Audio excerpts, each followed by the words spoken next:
Hi everyone, I'm Taryn and this is Ragnarök by FullBucket Music, one of the many gems he's got, and also one that is easily underestimated, and we're going to have a look at why.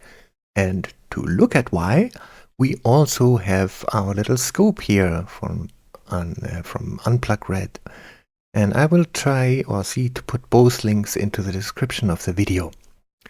Okay, Ragnarök starts off with a very bizarre patch in the bank, and it makes you wonder, what could this synth do for us? It's actually kind of a funny patch because it also uses the mod wheel, and then some of the qualities of it come through, which I initially didn't expect because all I heard was yow. Okay.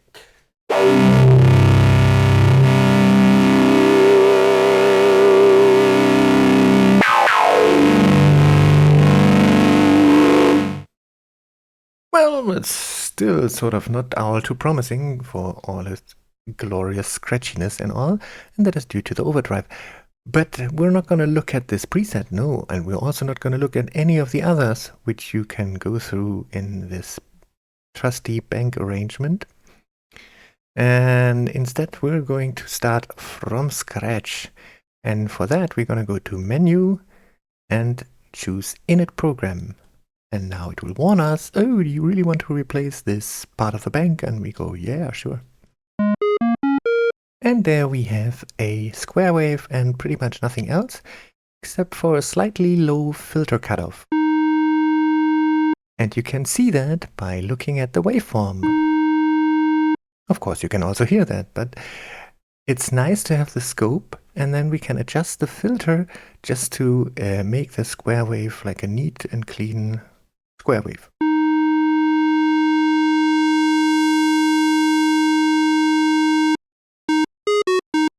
And I am always, when I do this, it's a new habit of mine, I look at the scope and I see if anything starts to move funny. And you can see that in the left upper corner very well. See, now it's very smooth. Can see slight movement, and that slight movement also will create the scratchiness, and you can choose, can look at that and adjust the filter to make sure you get it as clean as possible and not scratchy.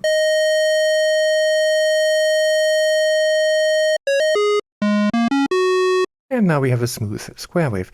So why am I doing this? I'm doing this because I would like to show you the various oscillators it has, and actually it's probably considered one oscillator, but however, so you have a type of wave and then registers like in an organ you would find in an organ.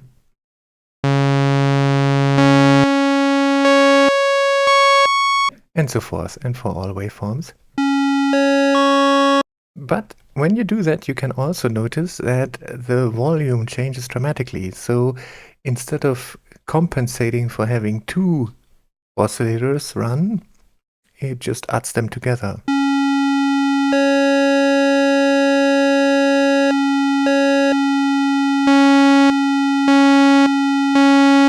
I find this a very peculiar choice, but anyhow, that's how it is.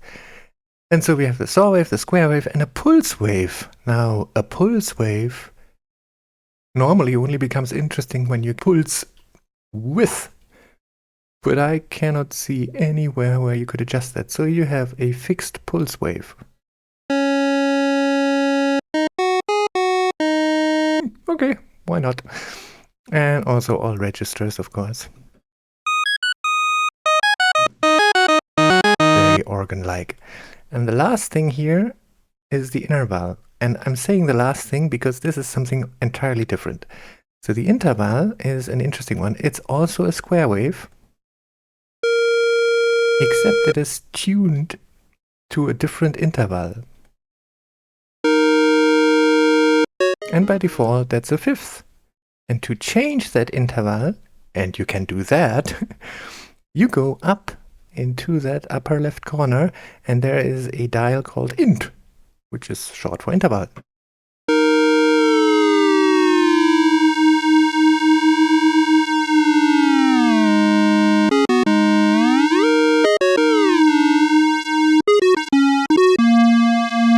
And that is an interesting dial, and we will look at this later because it has other functionality as well the moment we get into the syncing stuff.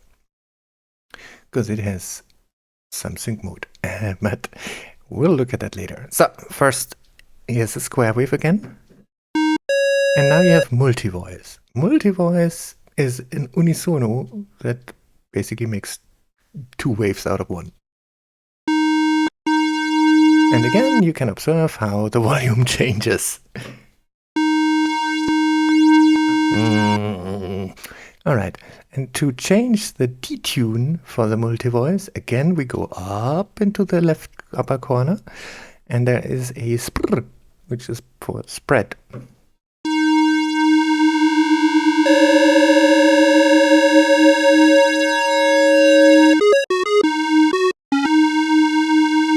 So the interesting thing here is if you also turn on interval and you have tuned it slightly off, you get a very, very complex unisono.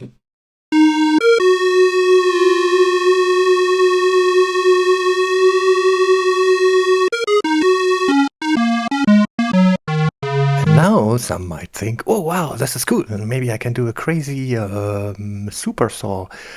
But the interval is a square wave and it remains a square wave. So when you turn on the saw, you have a saw wave and a square wave.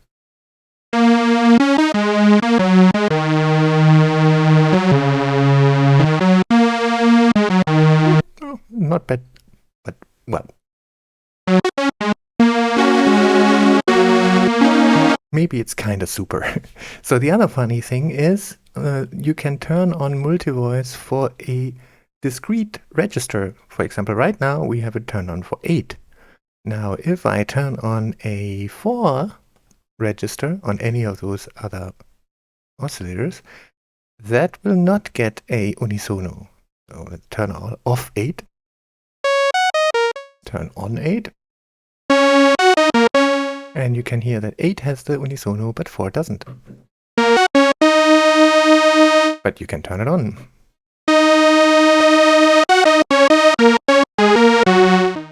Likewise, you can turn off the 8. Now, why is that interesting? Well, that's interesting because of the volume change when two oscillators are running. So now you can get an emphasis on the higher register if you only turn multi-voice on for that register. And vice versa, if I only turn it on for 8, the emphasis will be on the lower register.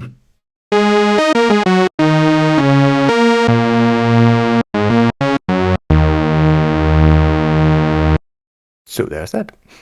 And the other funny thing is, while interval works alone as well, interval does not get multi-voice. Go figure.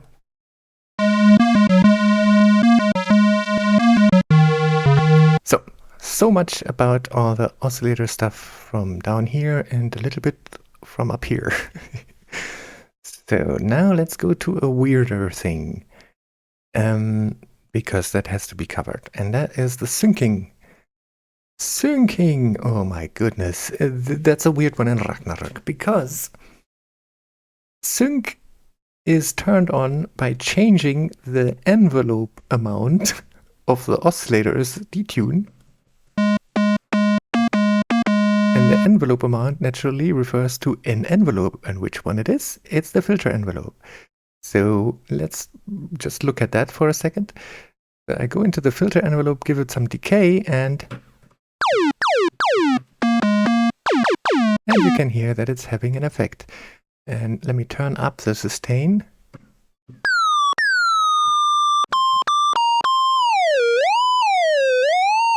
And there you can get already an idea of where the scratchiness is coming from. Alright, so now what we can do is, instead of this off, which is a little off-putting, you can choose a register for the sync mode.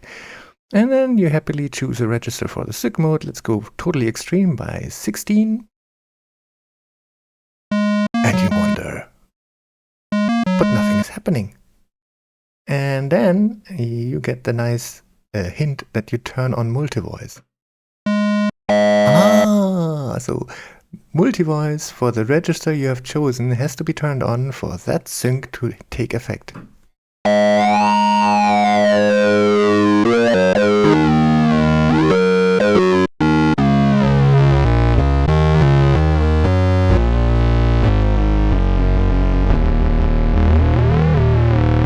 And naturally, anyone with the right mind would expect that an LFO would work on that somehow, but that does not happen because it doesn't exist. This LFO will always just change the entire pitch of everything. And this one only changes the filter. So, none for this one. Oh well. But you can help them a little bit if you forego using that filter envelope for the filter.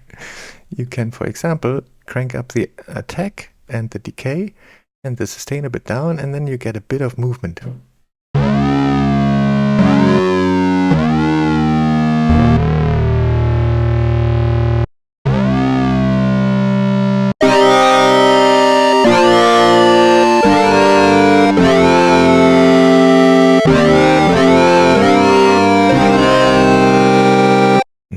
Okay, well, there's that.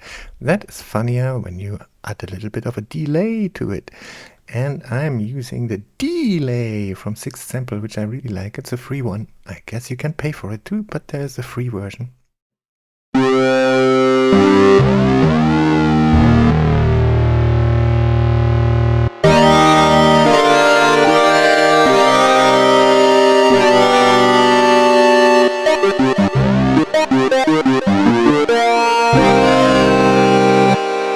Makes everything a bit more interesting. Maybe more like that.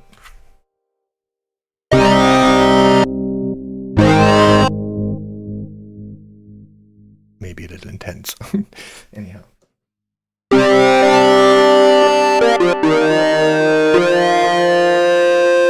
And we can also use for the envelope the velocity sensitivity.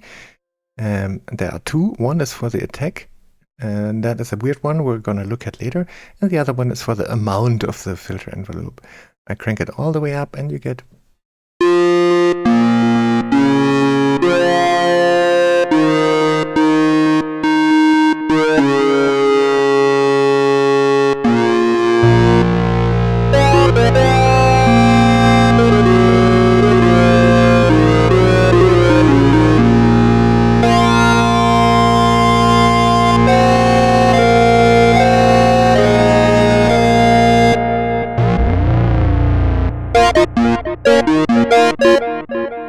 Yeah, there's that. Okay. Well, so maybe we can have a look at that other velocity for a second. What this one does is the velocity amount, it's a little backwards if you want. So if you have the attack on 0 and you have your velocity sensitivity for it all the way up, then a soft velocity gives you a very long attack.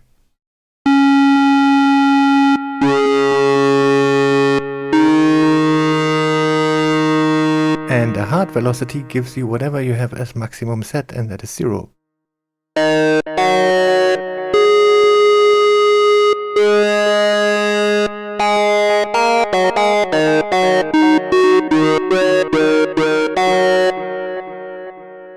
You get the idea. It's a little weird, but it's kind of neat. Can be used quite well. Anyhow. Alright, so we have a little bit of the envelope stuff as well covered in the middle of all that. But let's have a look at another quirk of once you have that sync mode activated. And that is a really neat quirk. I'm going to turn off multi-voice and you can hear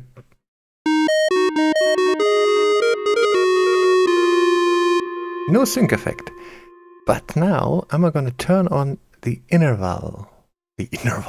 Interval. Alright, and now this one is no longer a pitched interval, but now this interval dial up here controls syncing for that interval voice, oscillator.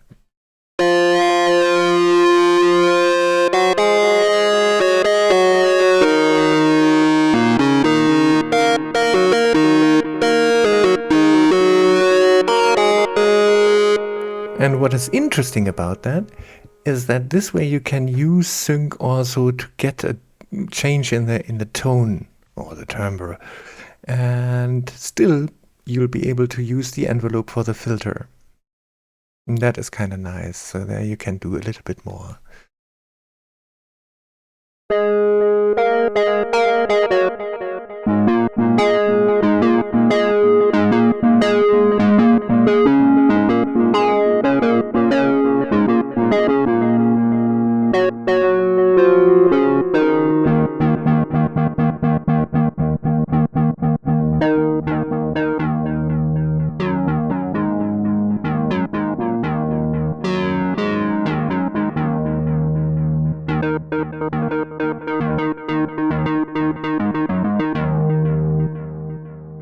Well, let's turn off the delay.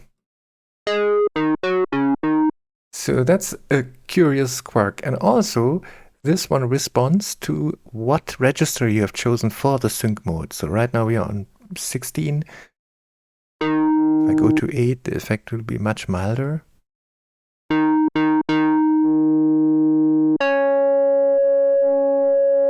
And even milder on 4.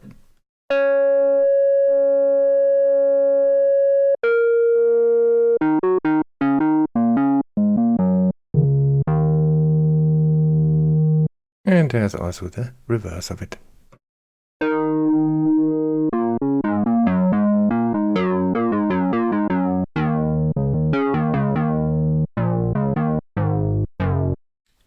Yes.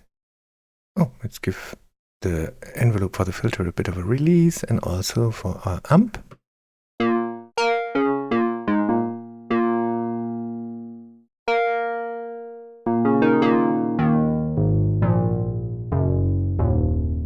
And that's a bit nice. Maybe a little long.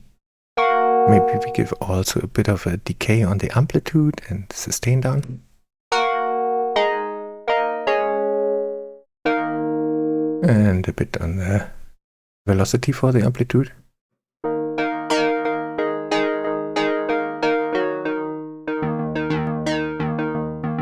And then it's all a bit more interesting.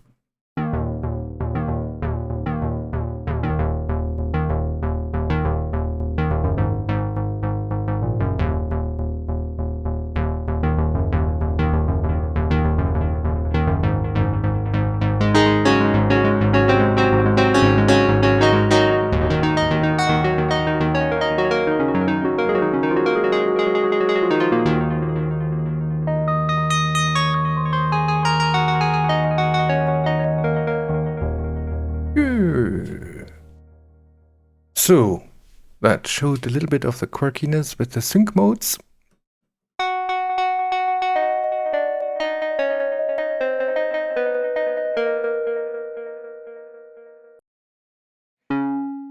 Right, next. What next? So, one thing which often sort of, it would have been for me the case is I would have ignored that you can use very, very simple sounds, like for example, just a saw wave, and then you can actually get very, very nice things out of Ragnarök that are a bit more familiar.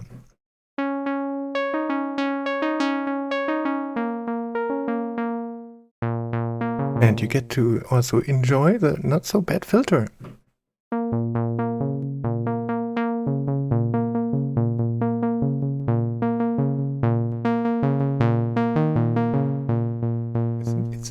It's really nice as a simple synth as well.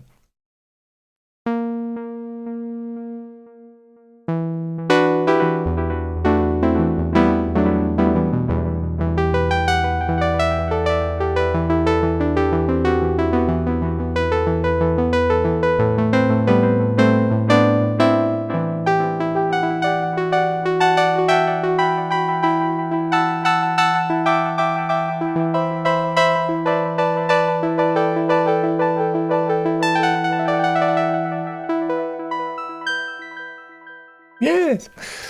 And you can do a lot more wilder things that way, of course. And you start simple like that. So that's when you can start to explore more of what it has to offer. Well, of course, there's also the overdrive, and you can get some interesting, nasty sounds that way.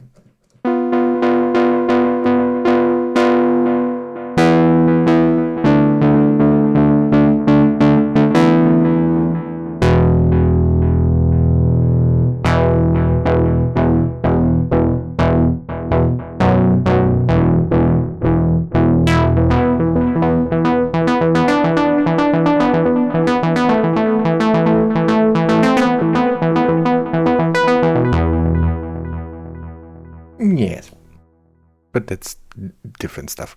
Yeah, you can play with that. Probably really nice for lead sounds, and that you can see, especially again when you look at the oscillator. Let me turn on the sustain.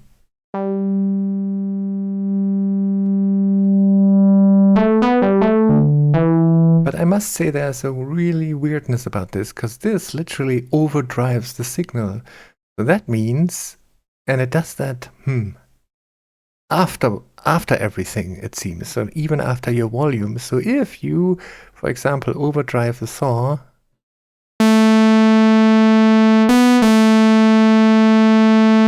that's what it should normally look like. And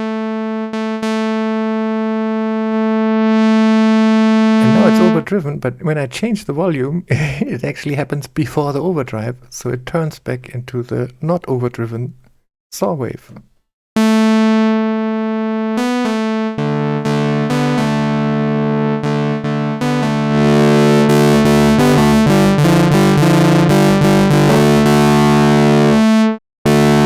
Funny.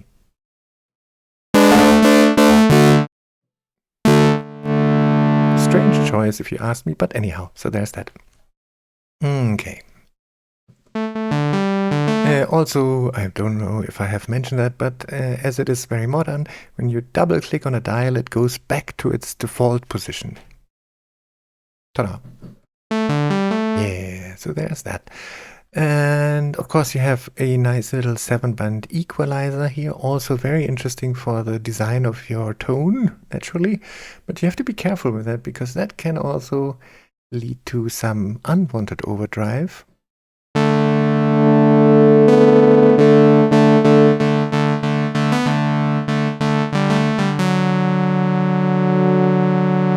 Interesting it is, when you look at the scope, you can see what happens to the waveform there.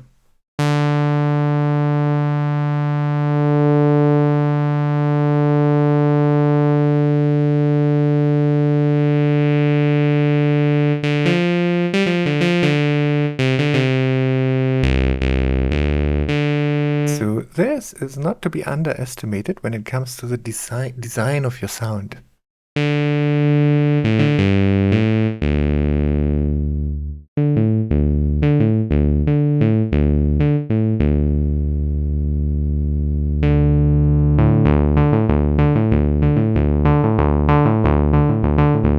And don't forget that you can actually automate any of these as parameters, and so you can get some wilder stuff that way right out of the synth itself.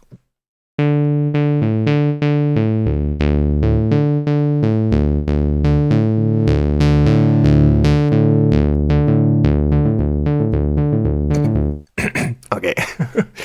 Yep.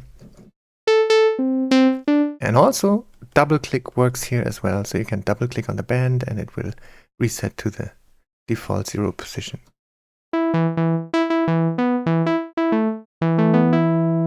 Yes, and now let's have a look at all the hidden stuff. First, the semi-hidden stuff, which is not so hidden, but you see all the menu items, of course, especially init program. Some people may not have found that yet, and it's under menu init program. And you can also restore the factory banks, which, why would you? But you can select the startup bank, that's nice. And I have actually started making my own banks here, because somehow I had time on my hands. And I made a bank exclusively for key sounds like piano and so forth, or for pads, or for synth sounds, or for drums and so forth. And it's kind of nice. Interesting habit. So far I have gone as far as 10 patches per bank. And I have started 2 banks. So yeah, anyhow.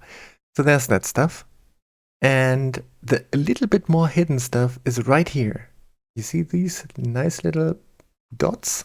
And underneath here you can find the polyphony settings, which you can also find when you just click on the number up here by voices. And because it's a lightweight synth, really, it is very quick. You can really, if you wanted to go up to 64 voices and not be too worried. But, you know, I most of the time go to up to 16 voices, and that's normally okay. So the other hidden stuff is the sync to host rate. And that refers to not the LFOs, no. It refers to one thing only, and that is down here in the so-called envelope control, you have different modes. Normal is the normal key mode, response to the gates from your MIDI keys. Then there's an LFO mode that re-triggers the sound based on the speed of your LFO.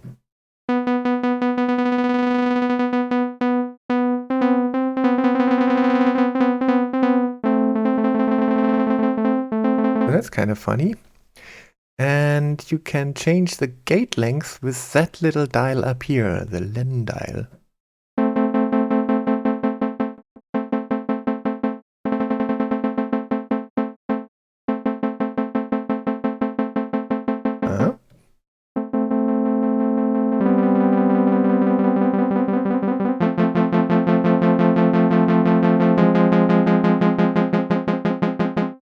So that's what that's for.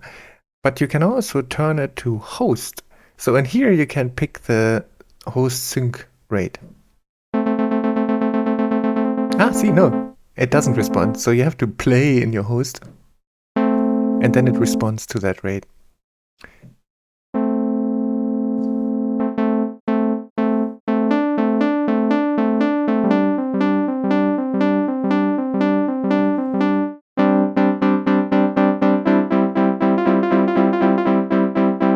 Well, you get the gist.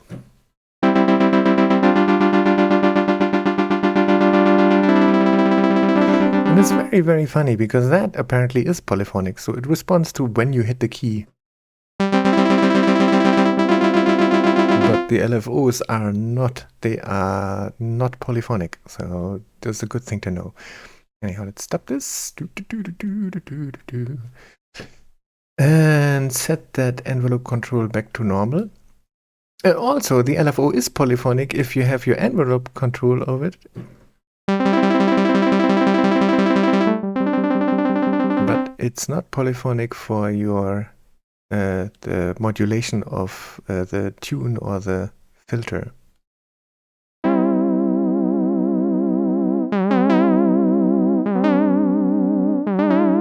See, it's always the same. Very obvious when you use a square wave.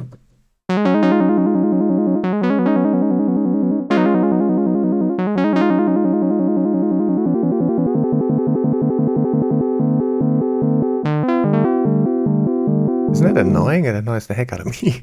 This should be polyphonic as well. But it isn't. The first one is, when it starts. It's probably because of this funny little ramp slider that allows a delay for the LFO's amount.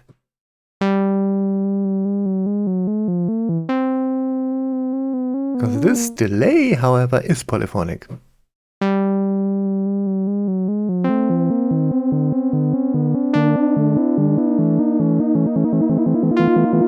Alright, before I get depressions. Let's not play with that too much. Anyhow, other than that, the LFO is kind of nice.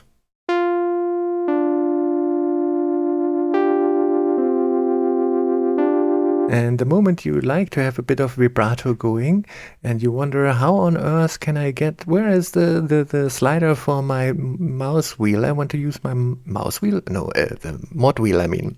So I want to use the mod wheel. And there is no slider or anything for it here because that also is hidden underneath these 3 dots. So if you want your mod wheel to control the amount of LFO that controls the pitch or the filter, you have to activate them through this little pull-down menu. And now you have a nice little check mark here, and you know they are active.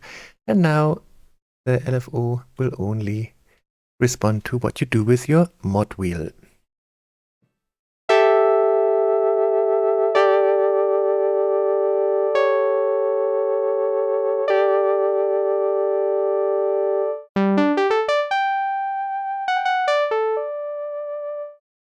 And that was the semi-hidden stuff. I call it semi-hidden because, you know, if you don't know about it, you will look like crazy, look around like crazy, and you won't find it. And there it is. That's it. And there's one other thing for the mod wheel, and that is the filter. You can use the mod wheel to raise the filter by 25%, 50, 75, or 100% positive, but you cannot do it negatively. So you can say positive 100%. So let me put the cut down frequency, cut off frequency low. Okay, and now I use the mod wheel.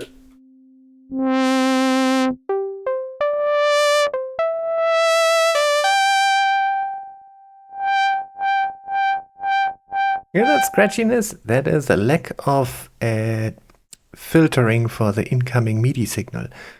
That's a pretty simple solution when you just sort of run it through a little bit of a low pass, and then it won't scratch.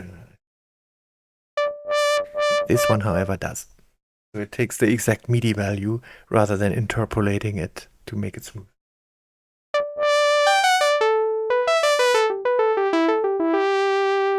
Yeah, so there's that. Simplistic, but overall, rather, it works. It's effective enough. All right, let's turn this, let's put it to 25%, just very subtle. And then the moment we use a bit of a delay again, and this stuff can get a bit nicer, I think.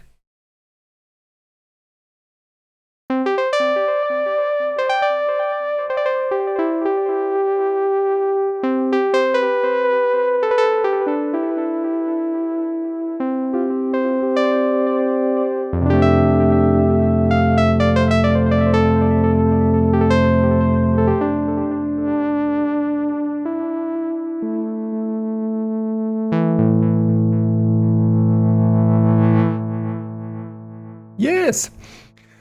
So, and now let's go for the really, really, really hidden stuff. I'm gonna turn the delay back off. All right, and we have, all right, nothing fancy. The chorus. Now, when you look at the interface, you find this chorus here, and you have a dial, which is just for the wetness of it, so wet-dry balance. And you have a choice between two different choruses, 1 and 2. I can't exactly tell you what all the differences are, but it seems to me that chorus 1 is on a triangle wave, and chorus 2 appears to be on some rather sine wave.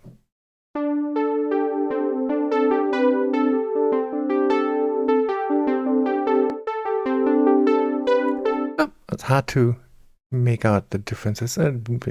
Björn! Anyhow, so, and now for the really hidden stuff. And that is that chorus has hidden settings that you will only get to if your DAW allows you to look for the generic parameters of the synth or your automation, you know. And I have already here in Reaper made them visible, but I'll show you how that works in Reaper. In Reaper, you can just go up here, param, and then you go show in track controls. And here you see all the synth parameters. And you can see those are already checked. This is chorus LFO1, chorus LFO2, that's for chorus 2, and the chorus depth. And the moment you turn them on, they will become visible here on the interface. And that's what you have here.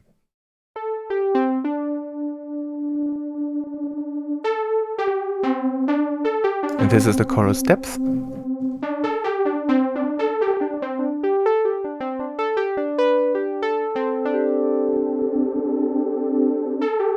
And it's sometimes really fun to crank this all the way up. Be careful with the LFO speed, and that is chorus LFO 1 for chorus 1. And if I turn this up, it goes faster.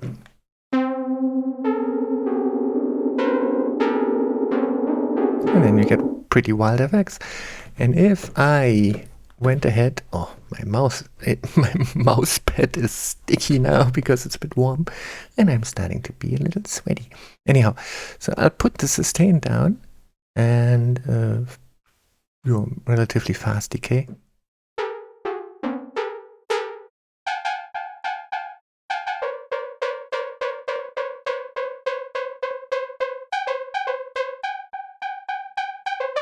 Those are actually really fun sounds when you play with them with lots of effects.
Yeah, I think it's fun because it really lets Ragnarök sound quite different.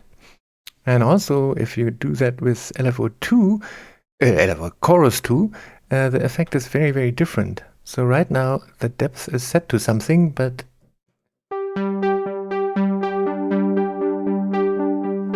and when you change it, you suddenly hear a click. It's because somehow it has its own chorus depth or whatever, or a different default setting that it turns to when you switch the chorus modes. I don't know, it doesn't matter. But yeah, so chorus 2 becomes very clearly different the moment you change any of these settings.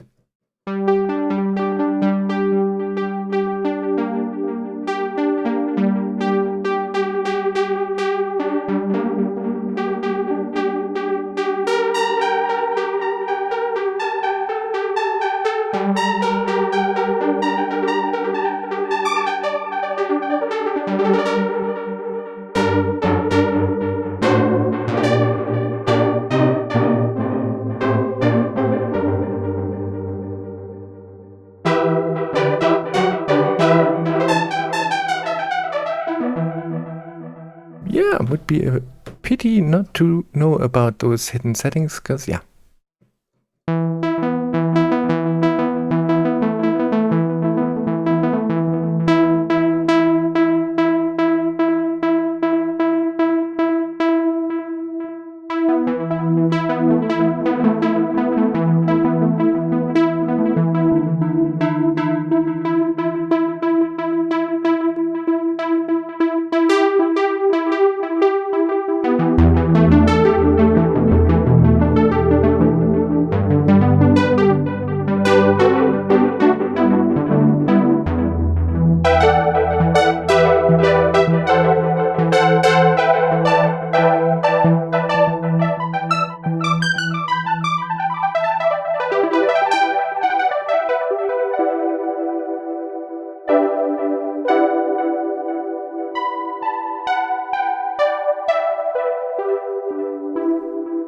Kind of nice. Also, it's very easy, of course, pretty easy to make nice pads with it. And all you need to do is change your amplitude envelope, give it a bit of an attack, maybe add a little bit of that velocity to it, why not? And then you can get fairly complex and nice pads.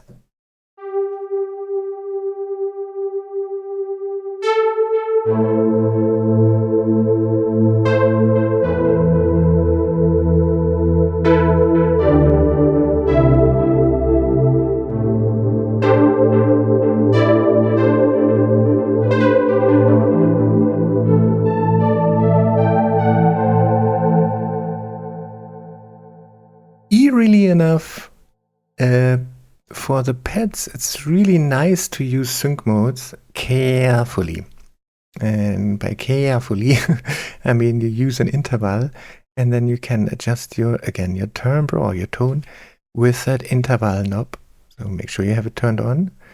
And multi-voice, let's turn that off. So we now have only the interval on the sync.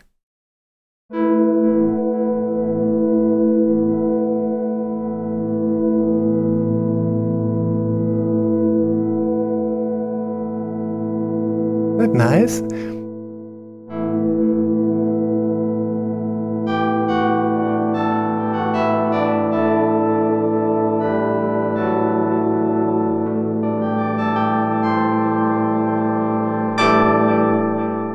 Yes.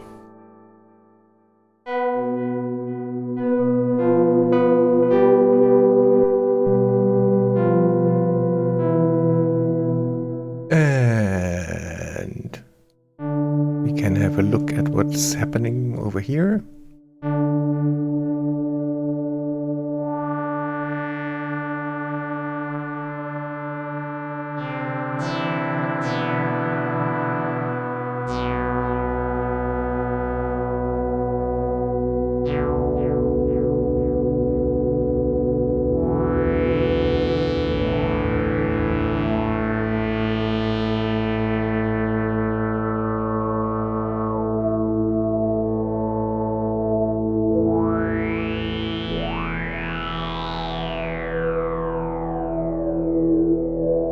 Now I am being a little brave because the resonance can go up to self-oscillation, but in a generally in a tame way, except for the volume. So I don't know, let's try and be very brave.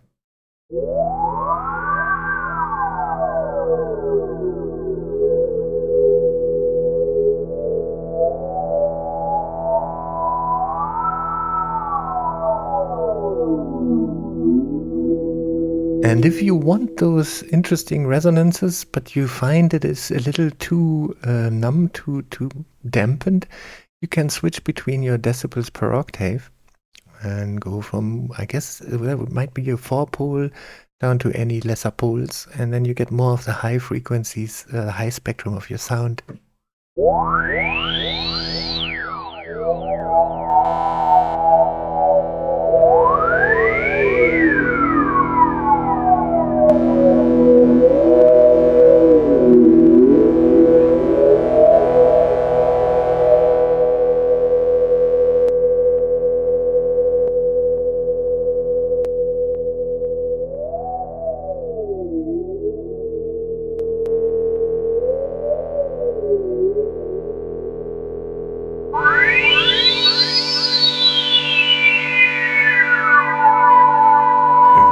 But we're moving close into the danger zone of the resonance. Of course, that can be used also as another kind of oscillator, as it happens with any good filter. In this case, I think it's really a good filter with the proper key tracking, because this one has proper key tracking. So that means if I go down, I'm going to turn the volume down. I'm going to also set the envelope for the filter to 0, so that won't be affected by the envelope, the filter. And instead I'm going to turn the key tracking to 100%, so now it's completely key tracking, and I can tune the cutoff frequency to whatever offset I want for the frequency.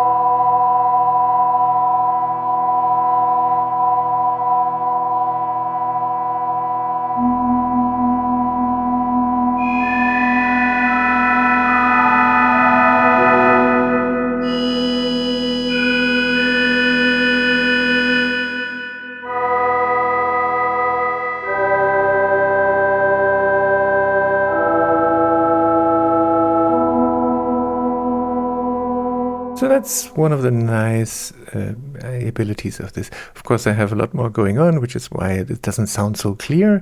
And we can change that by turning off the sync mode, ignoring the interval, and only having a saw wave.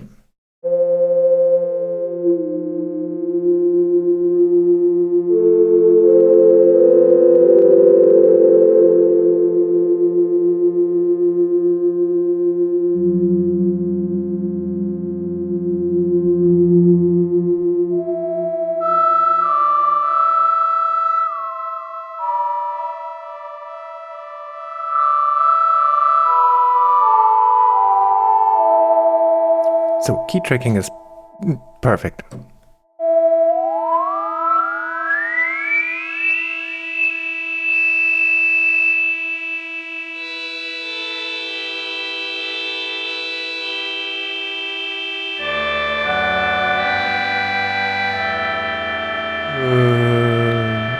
Of course, I had the chorus on the whole time, so that made it also a bit more complicated to hear.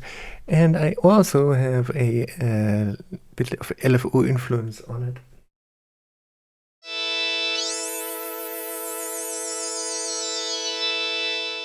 And I have the mod wheel still offsetting the filter frequency, which you then would want to turn off.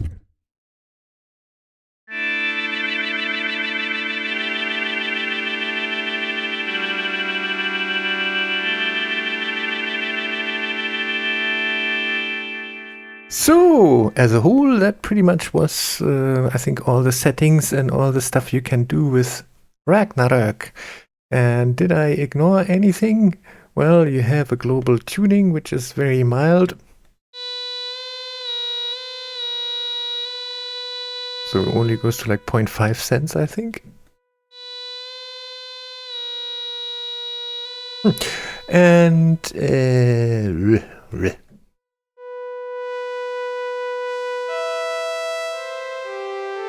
the stereo, of course, there's a stereo spread that goes for the final output of it. So whether it is stereo because of the chorus or stereo because you've used multi-voice, the moment you turn stereo down, everything stereo goes down.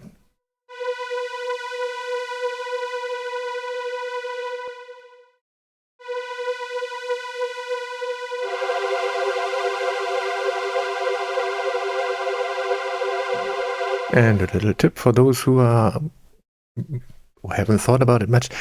If you turn the stereo down and it becomes less stereo, an interesting effect is that it becomes a little more distant sound. So full stereo is like it's on your ears.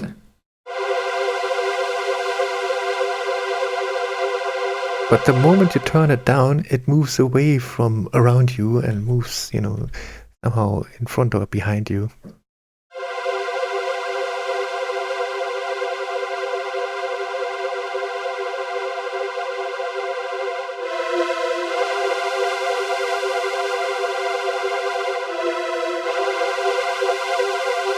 That's a nice thing if you want to control your staging for the entire arrangement, you know, piece by piece.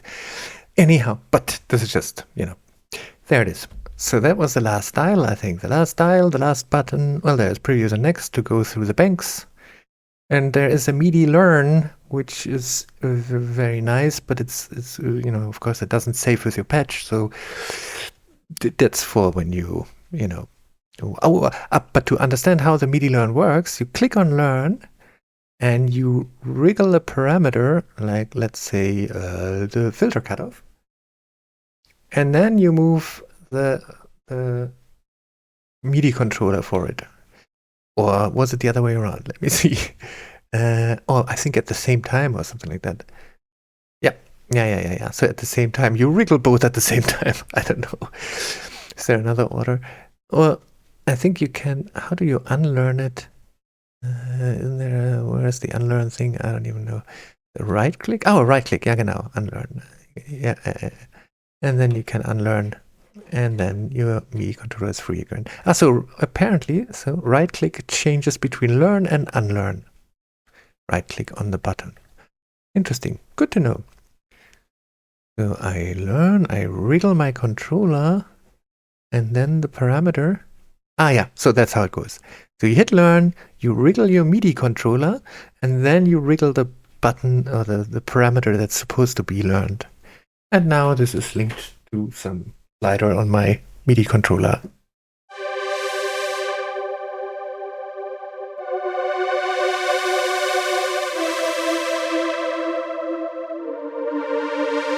But because you cannot set a minimum or maximum for that, it's very crude, but it's effective if you want to do it in a bit of a performance while you are recording.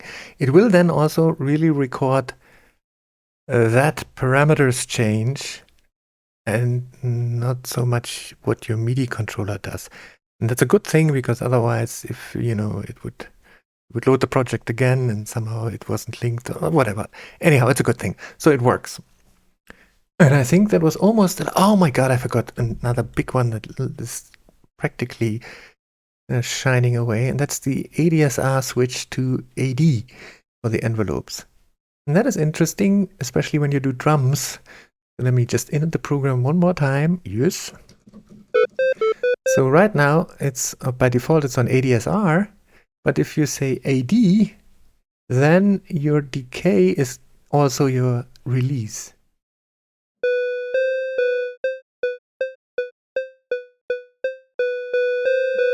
And that is interesting for simple drums, for example. Let's do a little one here.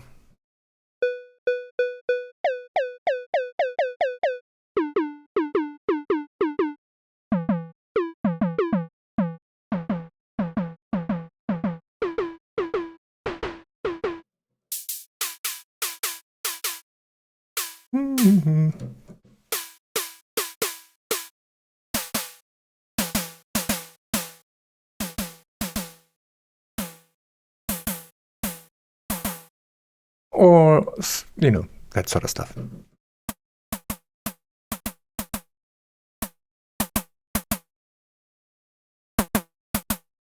I've never even thought about that.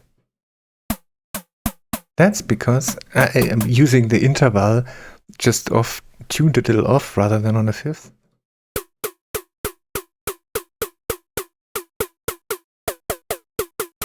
Yeah, well, a lot can be done with the drums. And yeah.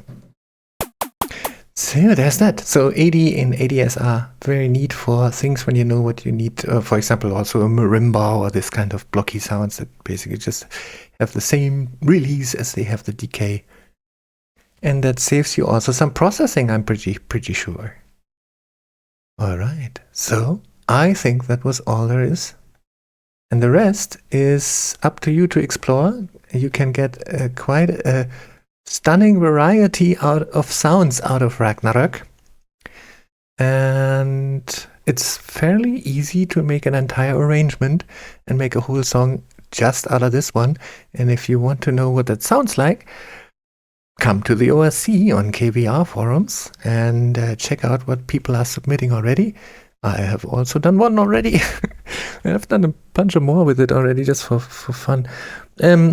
But yeah, so in the beginning I thought it was synth, and at the end I'm thinking, well, you know what, that's a nice synth, and you can do quite a lot of stuff with it.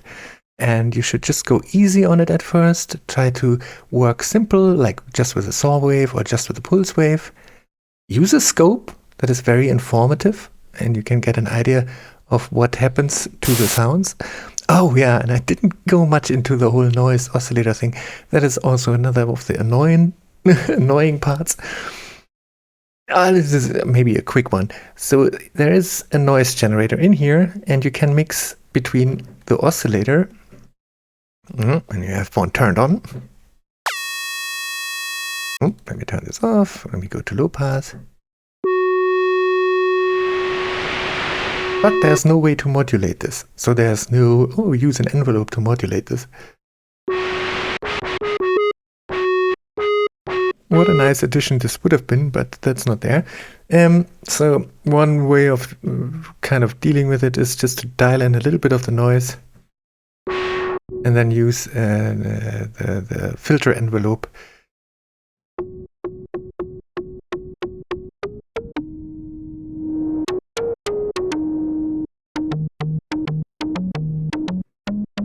And then you get a little bit of a sense of a noise envelope change.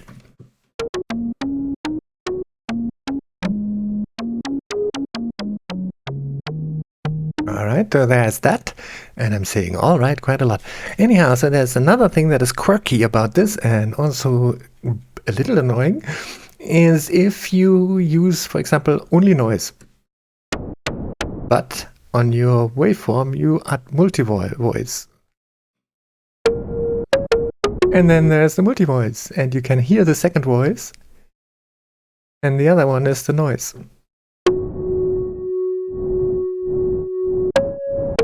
Isn't that annoying?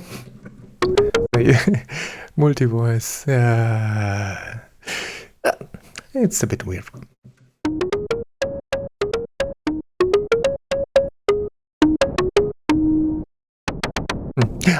Also, because the key tracking is perfect, you can use the noise as well to make music with a bit of resonance.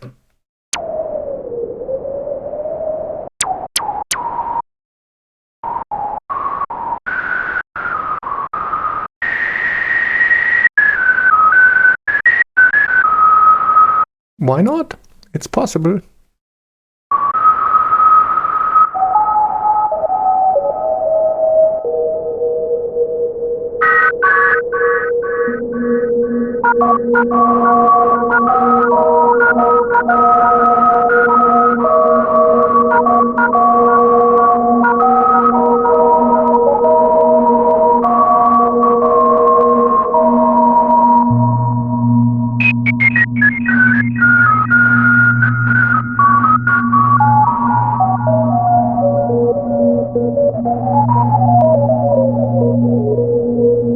And let me be a little mean for a second, because I haven't even tried that yet. I'm going to go to one voice, mono and legato. And let's see if the key tracking also understands the portamento. Nope, it does not. So yeah.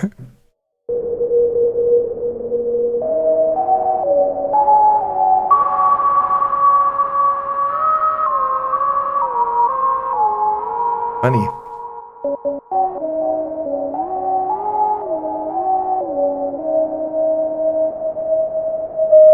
Obviously I did not tune the filter frequency right, but doesn't matter. You get the idea.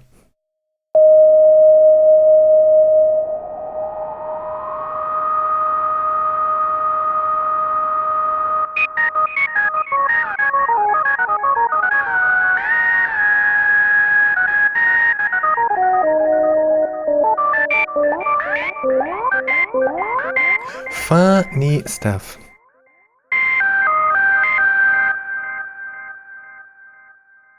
Should I leave you on that note? Well, maybe I just might. So, there you go. Ragnarök. Have fun, explore. There's much to be found. It is a bit weird, and enjoy the weirdness. Let it inspire you. Use everything you see, but go for it piece by piece, just so you sort of get an idea what's going to happen. And yeah, think simple, and then Ragnarök will be your friend. Think complicated, and you will hate this thing from the first second on. So don't think complicated. Simplicity, build up your understanding of what can give you what these parameters have to offer to you. And check the hidden parameters. They are quite magical. And there you go. Bye for now.